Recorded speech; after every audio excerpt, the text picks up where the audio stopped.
Neste vídeo, vamos analisar duas histórias de pessoas que mergulharam e registraram tudo em câmera, momentos antes de algo horrível acontecer. Como sempre, antes de continuar com a bagaça do nosso vídeo, já deixa o like para me ajudar a crescer esse projeto de canal. Obrigado! Dê uma olhada neste vídeo. Para quem está apenas ouvindo, é um vídeo de vários mergulhadores nadando juntos em águas verde escuras. A água está bastante turva, e os mergulhadores estão nadando no topo de algum tipo de estrutura, passando por essas janelas escuras abertas. Isso foi filmado no Oceano Atlântico, na costa de Portugal, no local de um naufrágio. Enquanto os mergulhadores nadam, você pode ver o navio começar a tomar forma, e ele claramente está no fundo um bom tempo, com base na quantidade de vegetação no convés e no casco. Incrivelmente, embora o clima naquele dia acima da superfície fosse de sufocantes 38 graus Celsius, a temperatura a 30 metros ou 100 pés de profundidade, onde isso foi filmado, estava apenas alguns graus acima de zero. Frio o suficiente para ser como tomar um banho de gelo sem uma roupa de mergulho. A pessoa que filmou este vídeo se chamava Callum. Na época em que o vídeo foi gravado, ele tinha 17 anos e estava de férias com seus pais da Inglaterra. Os pais de Callum eram mergulhadores e costumavam passar férias em barcos no Mar Vermelho. Um ano antes, Callum também começou a aprender a mergulhar como seus pais, e seu pai o levou para a ilha de Rhodes, perto da Grécia, para receber treinamento. Lá, ele recebeu o treinamento básico da PADI nas águas cristalinas, calmas e temperadas do Mediterrâneo. Depois de retornar à Inglaterra, continuou seu treinamento em lagos de água doce. Eles não eram tão cristalinos ou tão quentes quanto os lagos onde ele havia aprendido, mas eram bons o suficiente para continuar praticando. Na época em que Callum estava aprendendo, ele era muito magro. Pessoas muito magras costumam ter problemas de flutuabilidade, porque lhes falta massa gorda menos densa para os ajudar a flutuar. Por isso, Callum flutuava basicamente de forma neutra em água doce com fato de mergulho, pelo que só precisava de um pequeno cinto de lastro de 2 quilos para o ajudar a afundar. Pouco mais de um ano depois, ele e os pais chegaram a Portugal, onde tinham reservado 2 dias para mergulhar ao longo da costa e ver alguns naufrágios. Depois, apanharam um barco da costa até o local na água onde os navios estavam submersos e vestiram-se para o mergulho. Nessa altura, como já fazia algum tempo que Callum não mergulhava, deram-lhe um cinto de lastro ligeiramente mais pesado, de 6 quilos, para compensar qualquer ganho de peso e a água salgada ligeiramente mais densa. Além disso, no passado, ele era propenso a sentir alguns dos efeitos do azoto no ar normal e, por alguma razão, parecia consumir ar mais rapidamente do que a maioria das pessoas. Então, para esta viagem, ele ia usar uma mistura conhecida como nitrox. Este gás é uma concentração ligeiramente maior de oxigênio, o que, esperançosamente, evitaria que ele se sentisse prejudicado, como acontece com o ar normal em profundidade. Ele também levaria um cilindro maior de 15 litros em vez do padrão de 12 litros, adicionando mais 5 quilos de carga adicional, mas também lhe daria algum tempo extra de sobra. Infelizmente, com o cilindro mais pesado e o cinto de lastro mais pesado, ele estava significativamente menos flutuante do que antes, o que significava que ele era como um peso morto na água sem seu dispositivo de flutuação preenchido, algo que ele só percebeu quando estava na água. Mas de qualquer forma, logo depois, os mergulhadores começaram a descer do barco até 30 metros ou 100 pés em direção ao naufrágio. Conforme desciam, junto com a luz diminuindo acima deles, eles podiam ver que a visibilidade era ruim devido a um recente terremoto submarino. Foi quando o vídeo começou a ser gravado. No início, Callum estava com seu pai, e o resto dos mergulhadores foi dividido em 5 grupos para nadar e explorar. Quando chegaram ao convés do navio, Callum e seu pai entraram na grande sala de máquinas para verificar o enorme motor do navio. Então eles nadaram em direção à frente do navio, pelos corredores escuros, usando suas tochas para iluminar o caminho. Seu plano era seguir o corredor até a ponte e depois sair para se reagrupar e ressurgir. O pai de Callum estava na frente, e então Callum estava logo atrás. Eventualmente, eles deram algumas voltas, e então Callum chegou ao pé de uma escada. Ele olhou rapidamente para cima para ver onde a coisa ia e então se virou para sair e continuar seguindo o pai. Mas, ao fazê-lo, sua roupa de mergulho prendeu em um pedaço de metal. Ele então se virou para se soltar, mas, ao fazê-lo, acidentalmente conseguiu rolar de costas por causa do peso extra que carregava. A maneira como seu tanque e cinto estavam posicionados colocava seu centro de gravidade bem em volta da lombar, fazendo com que parecesse que alguém estava fisicamente segurando seus quadris e pés. Então, em vez de usar a escada para se levantar, ele instintivamente começou a chutar a perna para se endireitar, como normalmente faria durante o mergulho. Infelizmente, no corredor estreito, ele não conseguia se virar. E todos os chutes perturbaram todo o lodo no chão do corredor. Então, percebendo que estava piorando as coisas, ele finalmente alcançou a escada e tentou se levantar. Mas novamente, devido à sua flutuabilidade, isso não ajudou em nada. Então, finalmente, frustrado, ele parou por um segundo, sentou-se lá e inflou seu dispositivo de controle de flutuabilidade. Então, ele alcançou a escada novamente e se levantou. Até este ponto, ele não estava realmente preocupado e estava mais focado em se levantar. Mas assim que ele estava de pé, efetivamente cego no lodo verde escuro, o pânico simplesmente se instalou do nada. Imediatamente, ele brilhou sua lanterna ao redor e bateu seu tanque contra a escada para tentar fazer barulho para sinalizar seu pai. Mas como ele também não conseguia ver a luz de seu pai em lugar nenhum, ele percebeu que provavelmente estava longe demais para ver o que estava acontecendo. E pior ainda, mesmo que seu pai estivesse por perto, em todo o lodo, ele não tinha ideia de para onde ir ou mesmo se estava olhando na direção certa. Enquanto olhava ao redor, percebeu que podia simplesmente ficar parado e esperar que o lodo se dissipasse. Então consultou seu relógio de mergulho para ver o quão avançado estavam no mergulho. A essa altura, já haviam se passado 12 minutos. Então ele tinha tempo de sobra para sentar por um minuto e esperar a visibilidade melhorar. Então, verificou seu manômetro e percebeu que, de alguma forma, já havia consumido mais da metade do combustível do tanque. Como não tinha ideia de quanto tempo levaria para a visibilidade melhorar e quanto tempo levaria para sair do navio e voltar à superfície, corria o risco de ficar perigosamente sem combustível. Então, em vez disso, ele decidiu que a melhor coisa a fazer era tentar procurar o corredor por onde estavam indo e chegar à ponte onde seu pai estaria esperando. Então, mantendo a mão na parede para se guiar, ele começou a seguir na direção que achava certa. Isso continuou pelo que pareceu uma eternidade, e durante esse tempo, o pânico só piorava, e ele sabia que cada respiração era uma respiração mais perto da sufocação, o que só acelerava sua respiração, apesar de seu esforço para mantê-la sob controle. Finalmente, porém, o lodo aliviou e então ele o superou e chegou a uma abertura que levava para fora. Então ele se reposicionou e se espremeu pela abertura e meio que caiu por ela. Com tudo acontecendo, a transição para a água muito mais brilhante só o desorientou ainda mais. Ele então olhou ao redor e não tinha ideia de em que seção do navio estava. E por causa da pouca visibilidade, ele não conseguia nem ver o fundo do oceano. Então não tinha ideia de qual direção era para cima. Felizmente, ele teve a capacidade de observar suas bolhas para se reorientar e, em seguida, começou a bater o cilindro na lateral do naufrágio, na esperança de atrair algum dos outros mergulhadores.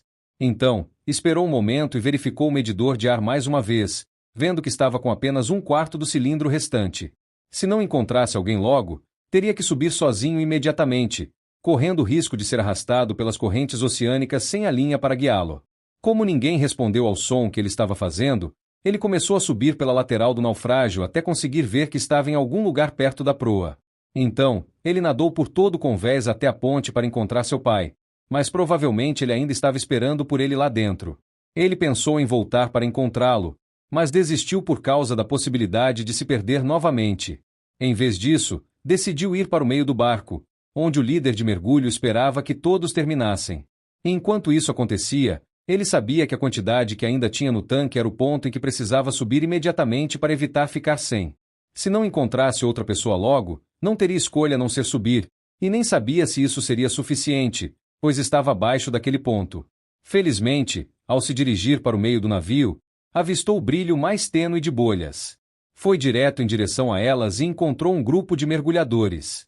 Nesse ponto, o pânico foi suficiente para que ele estivesse com dificuldade para respirar pelo regulador, provavelmente por causa da dificuldade que sentia para respirar. De alguma forma, ele conseguiu fazer um sinal para um dos mergulhadores para ver o manômetro e viu que eles tinham mais da metade do cilindro restante. Então, ele mostrou o manômetro ao mergulhador e conseguiu comunicar que precisava de um pouco do gás deles. O mergulhador entendeu sua comunicação e desamarrou o regulador reserva, conhecido como polvo. Então, Calum removeu o regulador da boca, mas a água fria do mar imediatamente inundou sua boca e nariz.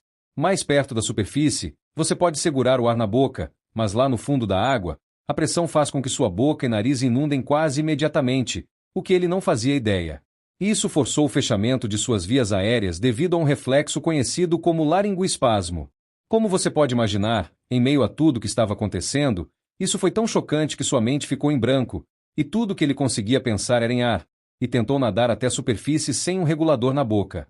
Felizmente, quando ele começou a bater as pernas, os outros mergulhadores o agarraram e o seguraram no lugar para impedi-lo de subir. Então, um deles pegou o polvo e tentou forçá-lo a entrar na boca, mas como Calum estava em pânico, pensou que se abrisse a boca, se afogaria. Então, ele cerrou a mandíbula e empurrou o braço do outro mergulhador. Isso foi seguido por espasmos no diafragma enquanto seus pulmões tentavam desesperadamente respirar, e pontos começaram a aparecer em sua visão. Então, como se tivesse sido dito por outra pessoa, uma voz no fundo de sua cabeça disse: "Você vai morrer se não se acalmar." E assim, ele saiu do pânico, e toda a sensação inundou seu corpo. Ele podia sentir como seus olhos estavam arregalados e secos, e a dor nos dentes devido à força com que sua mandíbula estava cerrada. Então, sentiu a água fria contra o rosto e fechou os olhos para se acalmar por um momento. Finalmente, abriu os olhos e fez um sinal calmo para o mergulhador lhe passar o regulador. Em seguida, colocou na boca e soltou uma tosse fraca para limpar a água da boca. Isso foi seguido pela respiração mais profunda e trêmula que já havia respirado. Até o gás estava frio e machucava suas vias aéreas como a dor de um congelamento cerebral. Era diferente de qualquer respiração que ele já havia respirado antes ou depois, e era como se estivesse respirando pela primeira vez na vida.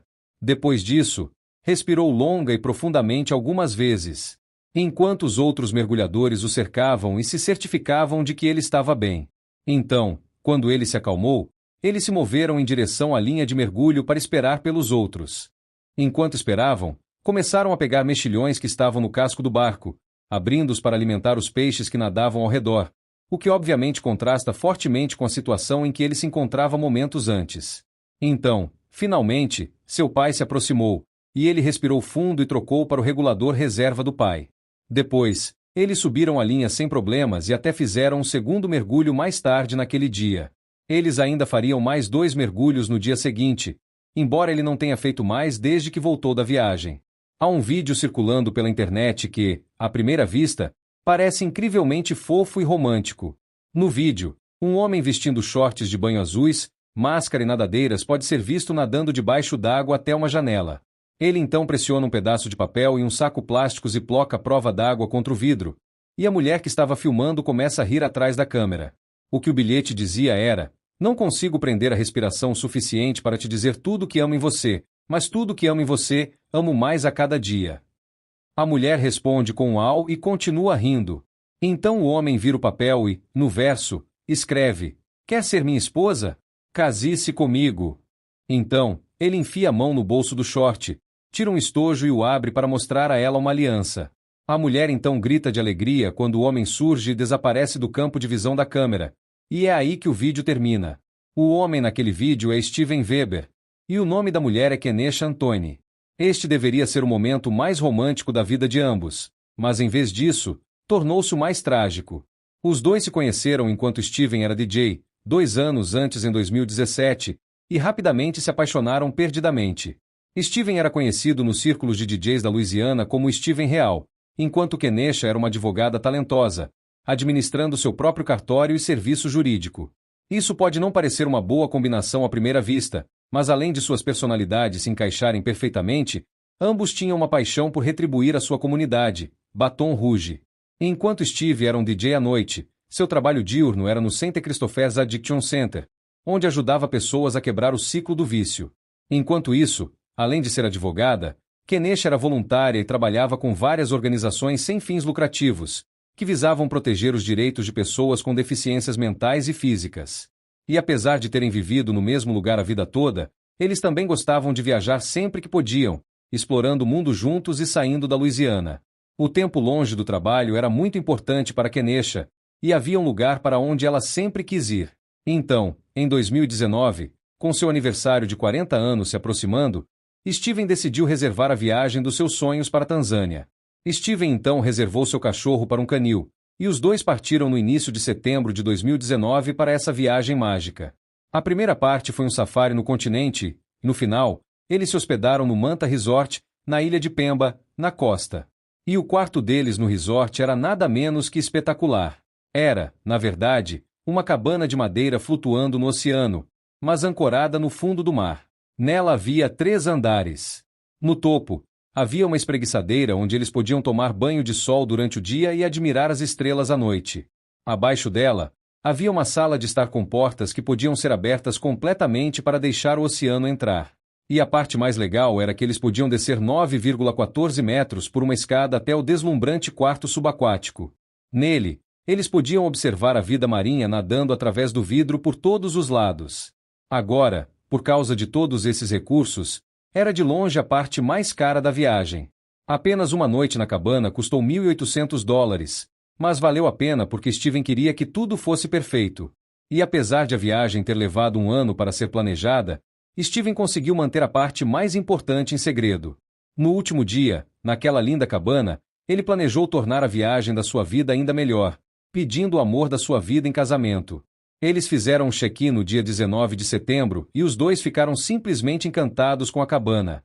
Kenesha deu uma olhada no andar de cima e então os dois entraram no quarto, rindo dos peixes que conseguiam ver e surpresos por um lugar como aquele existir. Um pouco depois, Steven subiu a escada, pegou a aliança e o pedaço de papel com as mensagens do esconderijo. Então, colocou a máscara e as nadadeiras e mergulhou no oceano.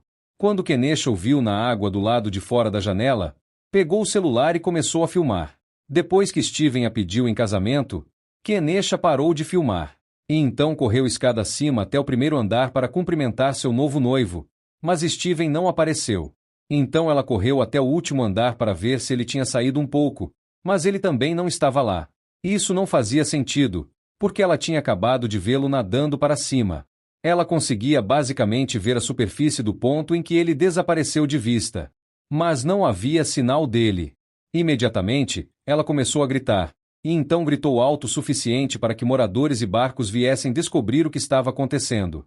Os homens nesses barcos mergulharam, desesperados para encontrá-lo antes que fosse tarde demais. E eventualmente, um deles o fez, mas tragicamente, Steven já estava morto. Como você pode imaginar, isso foi mais do que devastador para Kenesha. Mais tarde, no Facebook, ela escreveu para ele e disse: "Você nunca ouviu minha resposta. Sim, 1 milhão de vezes. Sim.